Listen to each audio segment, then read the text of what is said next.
All right, so today we're going to learn about the difference between se and suus versus is, and Eius. Okay, so this group versus that group. All right, and we're going to start by looking at a couple different examples, sort of feel it out, see the usages, and hopefully by the end of this you'll feel comfortable and ready to do the online exercise and accompaniment. All right, so let's dive in.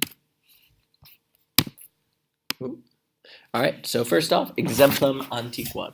Catullus dicit se passerem non amare. Catullus dicit se passerem non amare. You might remember seeing se in this context before. I encourage you to take a second and translate this. You should be able to. This is something we covered, but if you can't, don't worry. We'll go over it momentarily. Pause the video if you need more time. All right, so Catullus says that he does not love the sparrow. And who is the he here? Who is the he referred to? Hopefully you said Catullus, because the key thing to remember with se is that it refers back to the subject. And whether the subject is singular or plural, we're going to use se always, because we can tell whether we're saying Catullus says that he, or we're saying the girls say that they, by looking at the subject and seeing what subject the number is. And say is just going to be that same number. All right?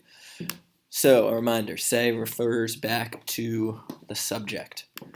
So now, what does this sentence say then? Take a pause and think about how you might translate this. Pause the video if you need more time. So this would also be Catullus says that he does not love the sparrow. But now, who must am refer to? Can it refer to Catullus? The answer is no, right? Because in Latin, we would have used se there. So if we're using am, what else could it mean? Catullus says that he does not love the sparrow. Could also mean maybe saying that he as in someone else. Jim, right? His buddy Jim. Not a Roman name, but maybe his buddy Marcus does not love the sparrow. All right? So that's the key difference between se and am. We know se refers to the subject, and when we see am, we know we're talking about someone other than the subject. Some other guy, if it's am. Some other girl, if it's am, with an a, right? So that's the difference between se and am. Am would equal an alium hominem, non est Catullus. All right, let's look at the family tree now. This is a family tree of the gods, and remember the other day we were talking about how all the gods relate to Mercury. So, quis est Eius pater? Jupiter est Eius pater, right? Is his father. Quis est Eius mater? Maya est Eius mater. Qui sunt Eius fratres? Bacchus et Mars et Vulcan sunt Eius fratres. Itawero. Admittedly half brothers, right? They're just related to him through Jupiter, Eius pater, but they are in a way Eius fratres. And quae sunt Eius sorores? Minerva, right? Venus, Diana, sunt omnes Eius sorores, right? And then qui sunt Eius avunculi? Eius avunculi sunt Pluto et Neptune, right? Because they are the fratres of Jupiter. Okay? All right, so the reason why we go back over this is to remember we're using Eius here because I'm just talking about the father of him, right? His father, his mother, and that's what we use Eius for, right? Eius can mean his, or her, or its. The other thing I wanted to just illustrate is that regardless of whether pater is masculine whether Eius is possessing a masculine thing, right? Eius pater, his father, or if it's his mother, or if it's his brothers. So this is plural and a different gender for mother. We can always just keep Eius, Eius, Eius, Eius every time. There's no changing of the ending of Eius to agree with the thing being possessed. So I just wanted to point that out as well. But what happens if suddenly we want to throw Mercury into the sentence, right? I want to say that Mercury suum patrem amat. Mercury translation. Pause a second and see if you can come up with meanings for these sentences. Spend like 5 minutes or so. Pause the video now if you want more time to actually do this. Otherwise, I'm going to just walk you through it. So Mercury loves his own father, right? Mercury gives gifts to his own mother, right? Mercury calls his sisters, right? His own sisters implied. Mercury does not fight with his own brothers. And then Mercury leads the dead, mortuos, to his uncle. Qui avunculus? Hopefully, anyone know?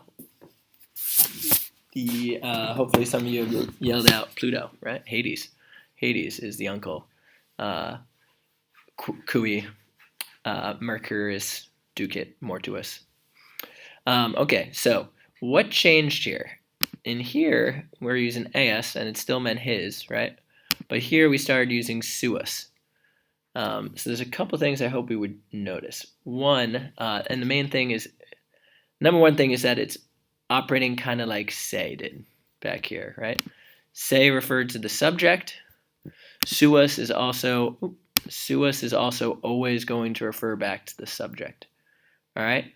So if you're talking about, if you're referencing when you say his or her or its, you're talking about the subject. So Mercury loves his father, as in his own father. We're going to use Suus.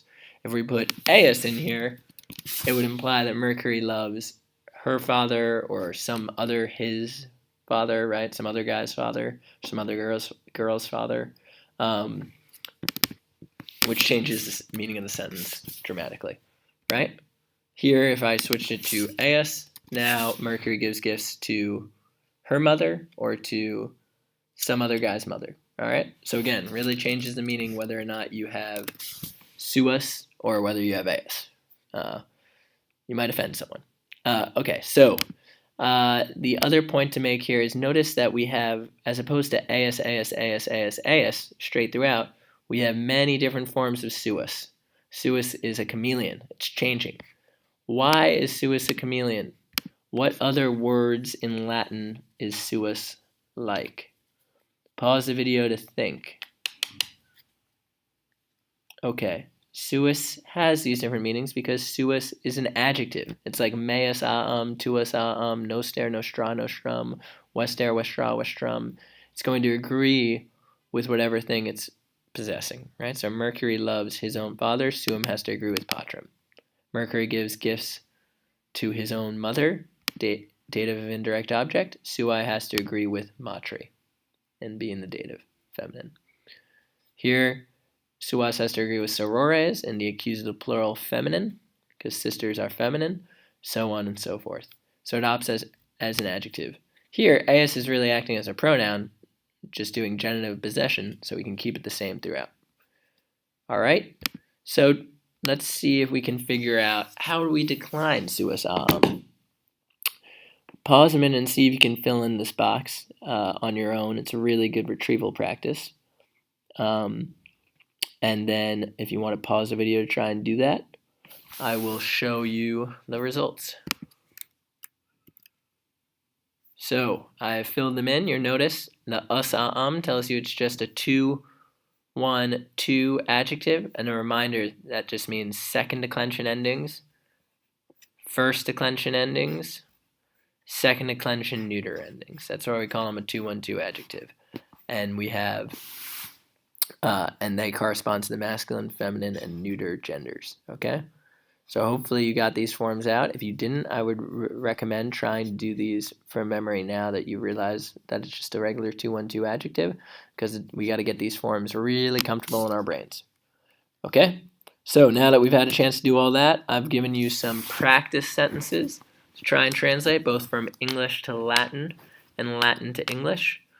Try and use context here to determine whether or not his refers to the subject or not. Okay? Why don't you pause the video and work on that, and then I will go over the answers with you. All right, so here are the answers. The leader frees his soldiers. Dux suos milites liberat, right? It's most likely that he's freeing his own soldiers implied. So Suus agrees with milites, and it's also referring to the subject, which is dux. The citizens love his words. Notice here we're using Eius instead of Suos, and that's because the subject's plural, but his is singular. So his can't be referring to the subject. So we use Eius, okay? Kiwes Eius verba amant. All this vocab is from chapters 7 to 9, so it's a little throwback. And so if a lot of it was unfamiliar to you, I recommend you go back and study that vocab again. The citizens love their city. Kiwes suam urbem amant. Here, are they likely to love their own city or someone else's city? I would argue that it's likely that they're loving their own city. So, kiwes suam urbem amant, right? If you wrote eorum, that's technically not wrong, right? Or eorum, but just realize that you're saying something else. You're not saying that citizens love their own city. You're saying that they love some other group's city. Ooh, it should be suam because urbem is feminine. Puelai suam passerum audiant. The girls hear their own sparrow. And I put this in just to realize that suam, even though it is singular, it's singular because it's agreeing with passerum. It actually means their because it's referring back to the subject, which is plural, the girls. The girls hear their own sparrow, right? Or just their sparrow. And finally, we have multi homines templum earum sciant. Many people know their temple, and I just put in to make it clear, we're talking about some other woman's temple, not the temple of the people, right? So this sentence means that many people know their temple as in someone else, some other group's temple, okay? I hope this was helpful and you feel more confident about this. Test out your knowledge on the online Google form that is posted on the portal page, and we'll talk more about it in class next time, all right? Have a great rest of your weekend or evening or whatever you're dealing with.